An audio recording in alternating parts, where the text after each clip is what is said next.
एक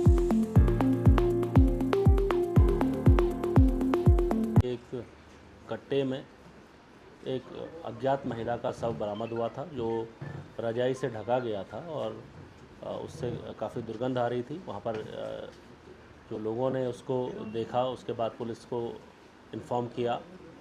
उसके बाद थाना प्रेमनगर की पुलिस और उसके बाद सभी अधिकारियों द्वारा मौके का मुआयना किया गया था। मेरे द्वारा भी स्वयं वहाँ निरीक्षण किया गया था। तो ये बात बहुत क्लियर थी कि उक्त महिला को हत्या के बाद उस कट्टे में रख के वहाँ रखा गया है। तो क्योंकि उस महिला की शिनाख्त उस समय नहीं हो पाई थी और इसलिए चौकी प्रभारी द्वारा स्वयं इसमें वादी बनकर अभियोग पंजीकृत कराया गया था। धारा 103 में अभियोग पंजीकृत किया गया था क्योंकि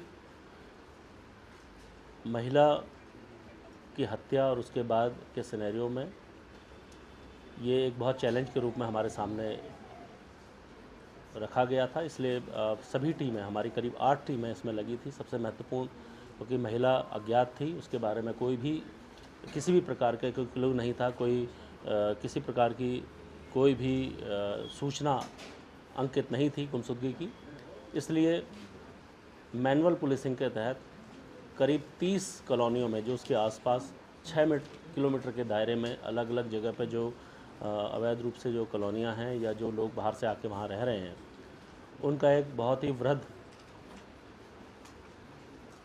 अभियान एक हमारे द्वारा किया गया था, जिसमें उनके सत्यापन और वेरिफिकेशन की ड्राइव चलाई गई थी।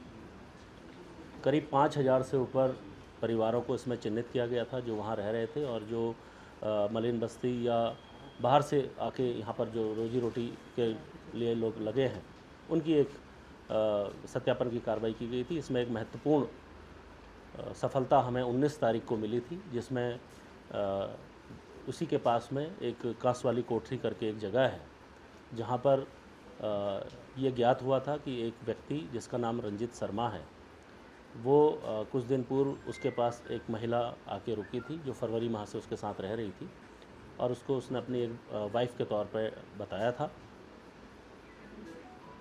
उसके बाद पुलिस के द्वारा ये भी क्लियर हुआ कि जो उसका ठेकेदार है उससे जब पूछताछ की गई तो उसने ये बताया कि उस व्यक्ति द्वारा 8 तारीख को अपनी वाइफ को वापस बिहार में मतलब बिहार जो मोतिहारी की ओर छोड़ने के लेके उससे मोटरसाइकिल मांगी थी और कुछ पैसे मांगे थे।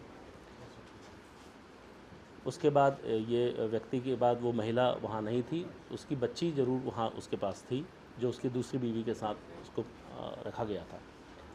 तत्काल पुलिस ने मौके पर पहुंच के उस व्यक्ति को, जिसका नाम रंजीत शर्मा है, उसकी अरेस्टिंग करी। जब उससे सख्ती से पूछताछ की गई तो उसके द्वारा पूरा घटनाक्रम पुलिस को बताया गया।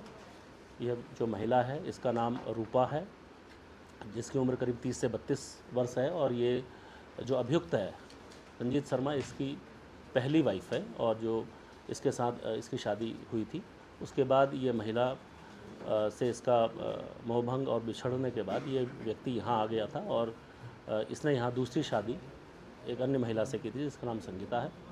उसके साथ ये यहाँ रह रहा था, लेकिन पिछले फरवरी माह में ये महिला इसके पास दोबारा आ गई और उसके साथ रहने की इससे जिद करने लगी। इसी बात को लेकर इनका मनमुटाव और झगड़ा चल रहा था और 8 तारीख को इसके द्वारा इसकी हत्या की गई और हत्या को छुपाने को इसको कट्टे में डाल के इसे बाला सुंदरी मंदिर परिसर में वहाँ पर रख दिया गया।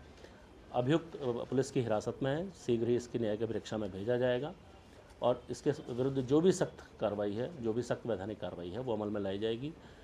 एक ब्लाइंड मर्डर केस को थाना पुलिस, एसपी सिटी और इनके नेतृत्व में, सर्कल अफसर के नेतृत्व में बहुत ही बेहतर तरीके से इसको खुलासा किया गया। पुलिस ने लगातार मेहनत की। इसमें मैं एसओ प्रेमनगर और चौकी इंचार्ज को बधाई देता हूँ, साथ में पूरी टीम को बधाई देता हूँ। इनके द्वारा बहुत मेहनत की गई। मेरी ओर से 2500 और आईजी साहब की ओर से 5000 के नाम की घोषणा इसमें की गई है। मैं शीघ्र इसमें एक अच्छी विवेचना के लिए इसको निश्चित तौर पर हमें जो हमारे हेडक्वार्टर है वहाँ भी इसको प्रेषित करूँगा। Thank you.